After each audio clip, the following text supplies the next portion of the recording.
Greetings, fellow participants of InCoB 2020. Today I'm going to present our research about DNA methylation profiling of early-stage renal cell carcinoma in CGA database.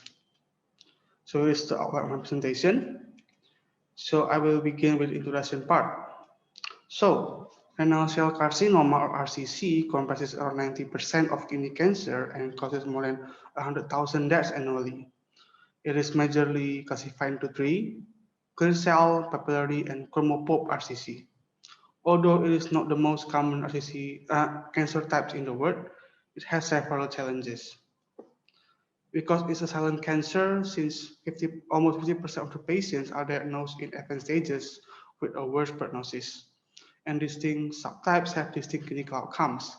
So that's why we need to have an early diagnosis and treatment for RCC. And if we talk about the molecular pathogen of RCC, we do know that epigenetic aberration do occurs, specifically the mutations in chromatin modifying genes. This leads to dysregulation of proto-oncogenes such as HIF alpha signaling pathway. But what's interesting is that these mutations are associated with increased hypermethylation in RCC, suggesting epigenetic remodeling. And this hypermethylation is associated with poor prognosis in KRC and KRP. However, those studies are not specific for early RCC. It is because this stage 1 RCC has unclear morphology during biopsy. Also, the molecular landscape is still unclear. So we believe that DNA methylation may be involved in this early stage RCC before oncogene activation. And so we try to address these following questions. What are the methylome status in each stage 1 RCC subtype? Do the gene expression change due to methylation? Are they potential as prognostic or diagnostic markers? And do they cluster into a particular network or pathway? For the method section, so basically what we have done over the last 7 months is shown in this pipeline. First, we retrieve data from the CGA database and classify into cancer and normal samples. Next, we perform differential methylation analysis to screen for hypo and hypermethylated genes.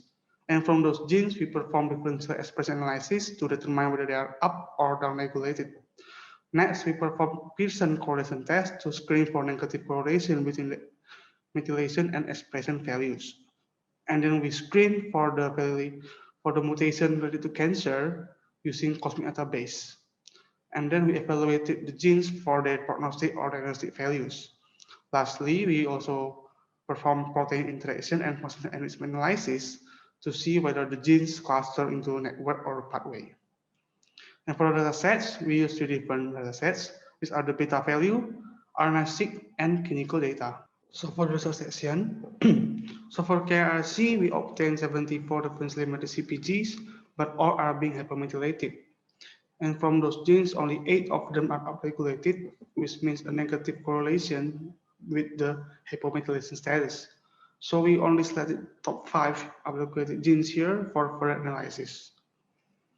Well, for KRP, we have more aberrant methylation pattern, and we've shown here that this genes ATSN1 is hypomethylated in both KRP and KRC. So we also focus on this gene for later analysis.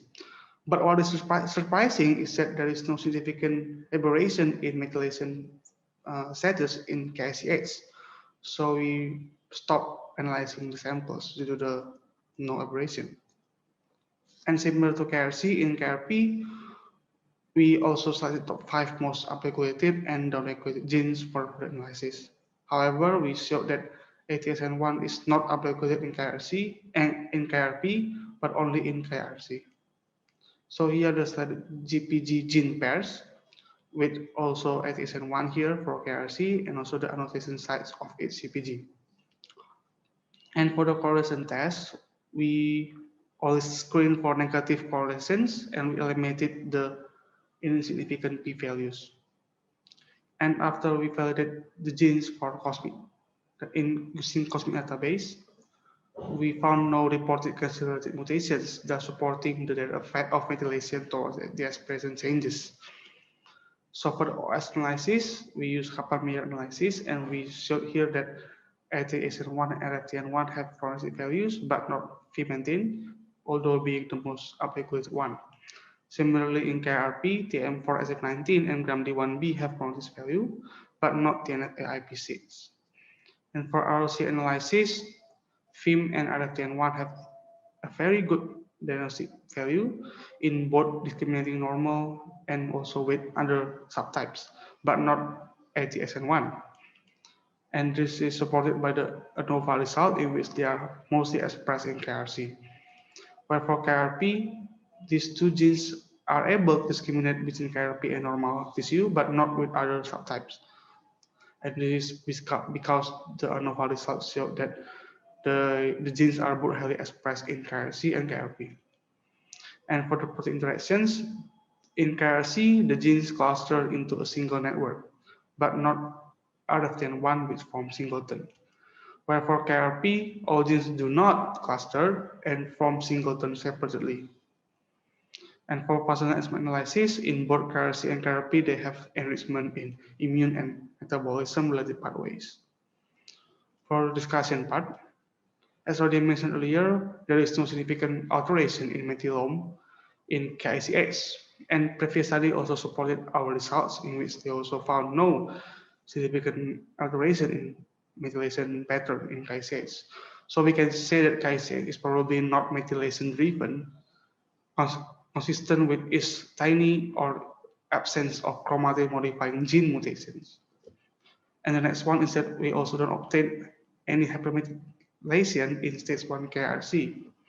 And this is actually increased in higher tumor grade and stage. So we can say that hypermethylation may only occur in later stages, but not in early stages. So next, we try to relate our genes with the hallmarks of RCC. In KRC, these are several hallmarks, which include immune signature and also the increased metabolism. So we have vimentin here, which is an established immunohistochemical marker for KRC, where for SLAB is involved in immune response, and for lavrin it is involved in lipid rafts and also glucose transporter stability, so it can be linked to the glucose uptake process. But for ataxin-1, it is actually not really commonly studied in cancer. However, we know that ataxin-1 is actually a binding partner of vimentin, since as we already showed earlier, it forms a single cluster and also been proven by immunoprecipitation study. And in cervical cancer, when it's being knocked down, it induces EMT and vimentin upregulation, whereas in hypoxic condition, it is upregulated. So hypoxia can also be linked to KRC as a hallmark. For KRP, the hallmarks include immune signature, neutrophil degranulation, and RNA splicing. And our genes also correlate with the hallmarks. For instance, TNF-AIP6 is involved in ECM remodeling.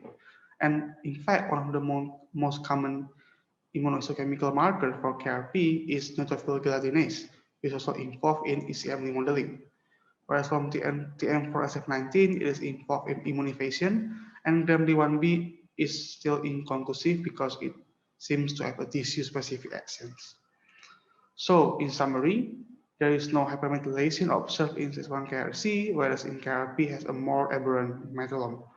And in KCA, there absence of any methylation aberration, possibly due to its relative absence of chromatin remodeling mutations. And our selected gene presence are potentially methylation-driven, proven by the negative correlation and absence of somatic mutations, and also having potential prognostic and diagnostic values. And both KRC and KRP are enriched in immune and metabolism-related pathways, even from their early stages. So for the future directions is that since this study is in silico, then we still need experiments to confirm our findings. And these are several questions that may still need to be addressed in future studies.